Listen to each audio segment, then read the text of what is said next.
भारत रत्न पंडित अटल बिहारी वाजपेयी।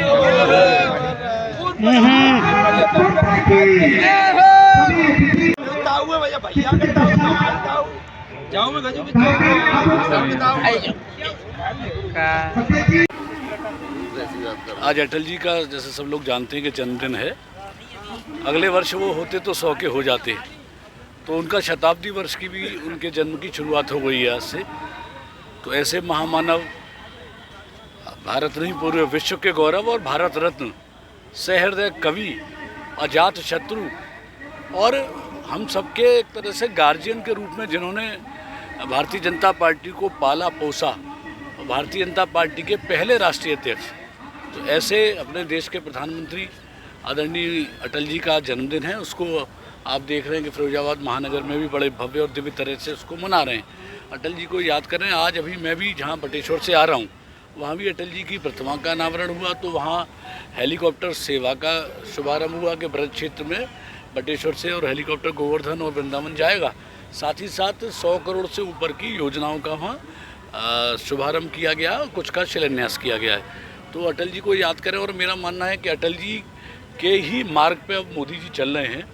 उन्होंने, अटल जी ने एक नई दिशा और दशा इस देश को दी थी और मोदी जी इसको बढ़ाने का काम कर रहे हैं। आज जो जो कल्पना अटल जी ने की थी वो सब पूरी की पूरी परिलक्षित हो रही है। अटल जी ने कहा था कि धुंध छटेगी और कमल खिलेगा, सूरज निकलेगा, कमल खिलेगा।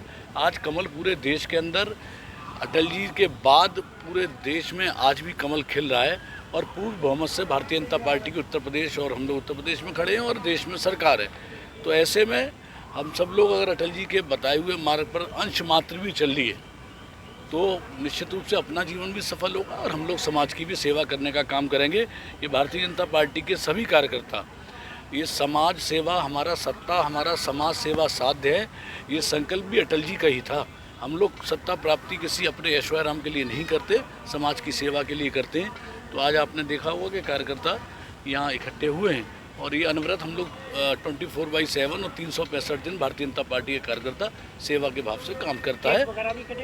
हाँ, निश्चित रूप से अब आधुनिक युग है तो केक भी कटेगा। आधुनिक युग में तो केक कटेगा। तो बाकी मेयर साहब हैं, यहाँ महानगर के अध्यक्ष जी हैं, विधायक जी भी हैं, सभी लोग हैं और सभी प्रमुख कार्यकर्ता हैं। तो अच्छा लगता है कि अपने महापुरुषों को हम लोग याद करें। और मैंने हमेशा कहा है, जो व्यक्ति हो, दल हो या देश हो, जो अपने पूर्वजों को भूला, जिसने अपनी संस्कृति को भूला, जिसने बड़ों का सम्मान करना भूला, उसका पतन हुआ है। तो मैं निश्चित रूप से साधुवाद देना चाहता हूँ अपने सभी कार्यकर्ताओं को कि उन्होंने अपने पूर्वज आदरणीय अटल जी को याद करने का काम किया। और एक कवि सम्मेलन भी छोटा सा कार्यक्रम, और हर बूथ पर, ये तो एक कार्यक्रम एक महानगर का हो रहा है, लेकिन आज भारतीय जनता पार्टी का कार्यकर्ता हर बूथ पर अटल जी को याद कर रहा है। निश्चित रूप से मेरा तो, अभी मेरे को जब बटेश्वर में पूछे तब भी मैंने यही कहा था कि जब वो अंतिम समय में थे तो हम लोग सोचते थे कि थोड़े समय की चेतना आ जाए, हमको चरण स्पर्श करने का मौका मिल जाए और अटल जी को जो भारत रत्न दिया, या अटल जी ने जो सोचा था कि भारतीय जनता पार्टी पूरे देश के अंदर राज करेगी, उसको भी देख लेते तो बहुत अच्छा होता। लेकिन उनकी यादें हम लोग की सबकी स्मृतियों में हैं और हम लोग उनके बताए हुए मार्ग पर चलने का प्रयास करेंगे।